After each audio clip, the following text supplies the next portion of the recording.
से पीड़ित होकर नचाए गए दैत्य आकाश में घूमने लगे, मेघ के समान घूमने लगे। कार्तिक महात्म्य में यह कथा पद्म पुराण के अंतर्गत चल रही है। ततो जलंधरो दृष्ट्वा दैत्यान् विवात प्रपीड़ितान् नोवाच वचनम क्रोधा ततो विष्णु समभ्ययात्। जब ये देखा जलंधर ने कि दैत्य आकाश में घूम रहे हैं गरुड़ के पंखों के प्रभाव से, तो जलंधर को बड़ा कष्ट हुआ। उसने इस तरह दैत्यों को बहुत पीड़ित देख करके जलंधर क्रोध के मारे कुछ बोला नहीं, अपितु भगवान विष्णु के पास युद्ध के लिए वो आकर के डट गया। ततः समभवद्युद्धं विष्णु दैत्येन्द्रयोर्महत् आकाशम कुर्व्योर्वाणी रंते निर्वकाशवत्। लिखा है उसके बाद विष्णु भगवान और जलंधर का बहुत घमासान युद्ध हुआ। सब देवता अंबर आकाश की तरफ से देख रहे थे, ऐसा युद्ध हुआ। ये दोनों अपने बाणों से आकाश को भर दिए, इतना बड़ा युद्ध हुआ। भगवान विष्णु अपने बाण समूह से जलंधर के ध्वज, छत्र, अश्व तथा धनुष को काटने में लगे हुए थे। और इतना ही नहीं, भगवान ने एक बार तो ऐसा प्रहार किया कि वो बिल्कुल धरती पर गिर पड़ा। और हंसता हुआ भगवान विष्णु के सन्मुख खड़े होकर के कहने लगा, तो मुझे मार नहीं पाओगे। उसी समय जलंधर ने भगवान विष्णु के हृदय में कसकर एक बड़ी जोर से मुक्का मारा। लिखा है विष्णु गदाम च खड्गेन चिच्छेद प्रहसन्नवि तावत्स हृदय विष्णु जगान दृढ़मुष्टिना। भगवान की छाती में इसने मुष्ट का बड़ी जोर से प्रहार किया। ततस्तु वायुद्देन युधाते महाबली बाहुर्मुष्टविश्यैव जानभिर्नार्दयन् मयीम्। उसके पश्चात उन दोनों महाबलवानों ने भुजा और मुख के घुटनों के प्रहार से पृथ्वी को ध्वनित करते हुए बाहु युद्ध करने लगे। इसी तरह भगवान विष्णु सुंदर युद्ध करके अपनी मेघ के समान गंभीर वाणी में बोले। युद्ध बहुत लंबे समय तक चला। तब भगवान विष्णु ने कहा कि बरंबर यदैतेन्द्र प्रीतोस्मि तव विक्रमात् अदेयमपि ते दास्ये यत्ते मनसि वर्तते। हे जलंधर, मैंने बहुत बड़े बड़े योद्धा देखे, वीर पुरुष देखे, लेकिन जो तूने जो अद्भुत युद्ध किया है, तेरे इस युद्ध से मैं इतना प्रसन्न हूँ, इतना प्रसन्न हूँ तेरे युद्ध से कि मैं वर्णित नहीं कर सकता। अब मैं प्रसन्नता से भरे हुए ये शब्द बोल रहा हूँ।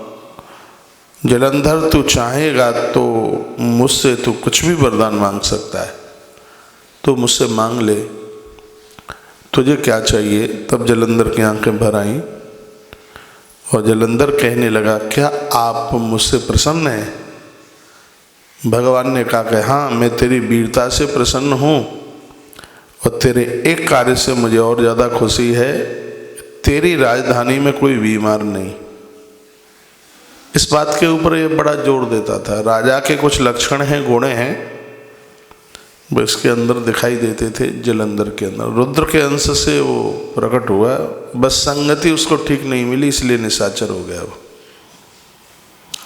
राक्षसों का साथ मिल गया, इसलिए वो राक्षस प्रवृत्ति का हो गया वो।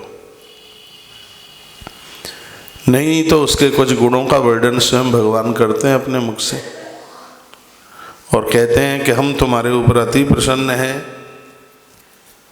इसलिए तुम हमसे मांग लो कुछ, तो मांगोगे हम तुम्हें देने के लिए तैयार हैं। तो जलंधर इतना भावुक हो गया, उसकी आंखें भर आईं और वह रो पड़ा और कहता है, यदि भावुक तुष्टोसि वर में तम ददाश्व मे मदगिन्या सहतया मदग्रहे सगणो वश।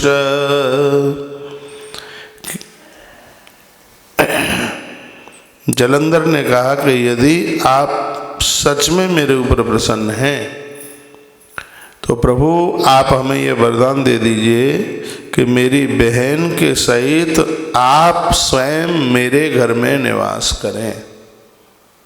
प्रभु कुछ समय तक आप मेरे घर निवास करें। मैं चाहता हूँ आप और मेरी भगनी लक्ष्मी दोनों मेरे घर में निवास करें, ये मुझे मांगे वरदान दे दीजिए। तो देवश्री नारद जी ने कहा कि तथेत्युक्ताश भगवान सर्वदेव गणैः सह जलंधरम नाम पुरमा मद्रयामया सह। नारद पृथु राजा को कथा सुना रहे हैं, भगवान श्री कृष्ण सत्यभामा को ये कथा सुना रहे हैं।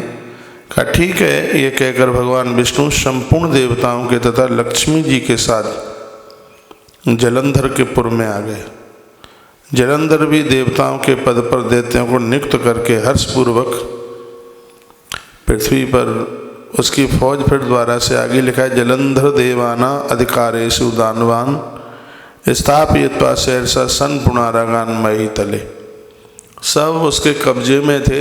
इंद्र की जगह पर उसने अपना आदमी बिठा दिया, वरुण के स्थान पर अपना जगह बिठा दिया, देवराज इंद्र की जगह पर उसने शुंभ निशुंभ को बिठा रहा। यानी पूरा देवलोक और पूरा पाताल लोक इस सब कुछ जलंधर के कब्जे में था। और ये इतनी ताकत उसको इसलिए मिल रही थी क्योंकि उसकी जो गृहिणी है, पत्नी है वृंदा, वो बहुत धार्मिक है। मैं फिर निवेदन करूँगा, पूज्य मातृशक्ति जितना भी धर्म पुण्य करती है वो सब का सब पूरा उसके परिवार को लगता है। ये उसकी पत्नी का ही पुण्य था कि आज लक्ष्मी नारायण दोनों उसके घर में थे। ये उस देवी का, उसकी गृहिणी का, उसकी पत्नी का यह पुण्य था, उसकी साधना थी, उसकी तपस्या थी। लिखा है कि भगवान उसके घर में थे। पाताल भवने दैत्यम शुम्न शुंभम च महाबलम स्थापयत्मा सशेषादीनन यद्भूतलम बली। जितने भी इसके और अपनुयायी थे सबको इसने गद्दी का मालिक बना दिया। देवता, गंधर्व तथा सिद्धों के पास जो रत्न थे उन सबको इसने अपने अधीन कर लिया।